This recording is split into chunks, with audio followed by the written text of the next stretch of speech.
આજે આપણે આવ્યા આલાભાઈની વાડી 3 પાટિયાથી આગળ જમીન વેરાળમાં આવે અને હા પૂજા ચાલુ છે બાંધકામના હોટલ બને એક ક્લાસ મોટી આલાભાઈ બનાવે અને દેશી ભાણું આપણે જામજોધપુર જઈએ તો ત્યાં પણ એને હોટલ છે આલાભાઈની. આજે આપણે જોવા આવ્યા આલાભાઈની વાડી અને આ નિશાન આપ્યું બોરનું. આ પાણી 900 પછી આવશે, પછી 1000-1100 જેટલું ઊંડું જાય એટલું પાણી વધશે, પણ મારા અંદાજ પ્રમાણે 950 1000 માંડ બોર થાય એટલું પાણી આવશે. ને આલાભાઈને હું આજ કેટલા 9-10 વર્ષ પહેલાં જોવા આવ્યો હતો ને.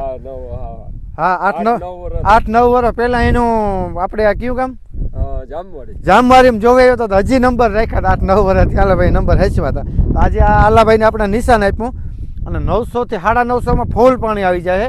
કદાચ જો ગાડીઓ હાલે તો 1000 ફૂટ પૂરો કરવાનો છે. અને આ નિશાન આ રોડનો કાંઠો વેરાડ ગામનો સર્વે નંબર આવે 3 પાટિયાથી આગળ આ હોટલ બને આલાભાઈની.